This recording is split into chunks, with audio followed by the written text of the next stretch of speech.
Okay. Okay. So now look. On March 14th slash 15th, I went to the emergency room because I had a fever. I was tested for the coronavirus. Both came back negative. And then a week later, on March 22nd, I went back to the emergency room where I work at because I had a fever. They gave me, I don't know, what, aspirin, Tylenol, I don't know, gave me a pill and sent me home. Then on March 27th, I went to my doctor because I was feeling real weak. I was just in bad shape. And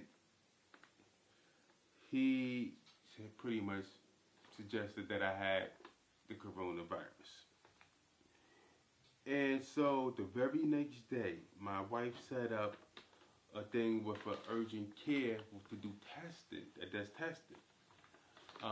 When I got there, I spoke to them before I got there. When I got there, and this is March 28th, so the very next day of me seeing my doctor. I get there, and they tell me they're not testing nobody but nurses and doctors. And so they gave me an x-ray, on my chest. At that particular time, I was weak, I was sore, I had a lot of chills, and I was disappointed and I was angry. But after that, I decided to come home. Well, not decided, I had to come home. They denied me. Now, I told myself, if I pull through this, I'm gonna get strong. And then I'm gonna make a change in my life. I don't know if I want to work for any company that turns somebody away that's in need. Cause they asked me, what would no one do? And that's when I told them, for at least once, if I know, my family, how to handle stuff with my family.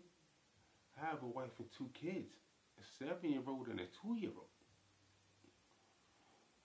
But they feel like if I have it, it's still nothing that could be done. And I didn't want to argue. I couldn't argue with them.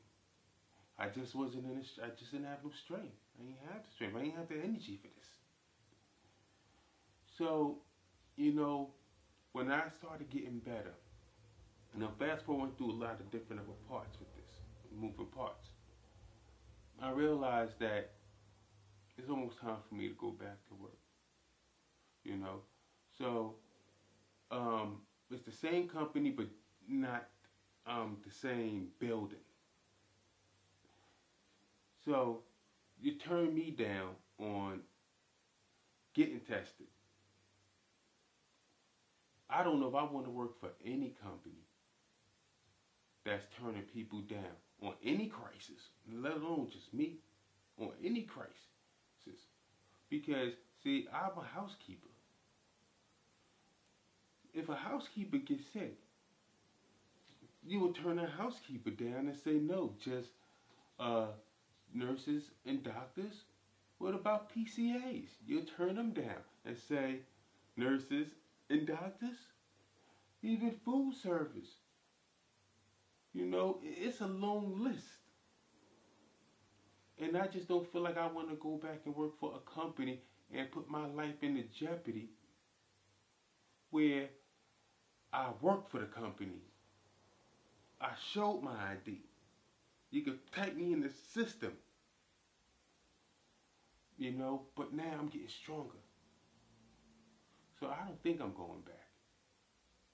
And if I do, it will be because I just want to help the other people that's out there. Because I know my fellow co-workers is going through it. After this, a lot of people in the medical field, they're going to need therapy. They're going to need real therapy. This is damaging. But to turn somebody away from getting tested, that's unheard of. I mean, you didn't test me for the coronavirus. You didn't test me for the flu. Nothing. Take no blood work. Nothing. It's sad. It's sad, you know. And I'm just glad that I got strong. And now I'm gonna make some changes for myself. And I hope everybody out there that's going through it, that beat it, if they had it, because I don't know if I have it or not. I can't get tested. But if you out there and you beat it, good. If you're struggling, keep fighting. Don't let this thing win. Despite what the news and people say, this thing is taking people by numbers. We're only human. We can only do what our body lets us. But it's got to be a different way. It has to be a different way. We can't turn down the people that work for the company that's doing the testing. You can't turn them down. And then expect them to, when they come back, to give 150, 200, 300%. You can't.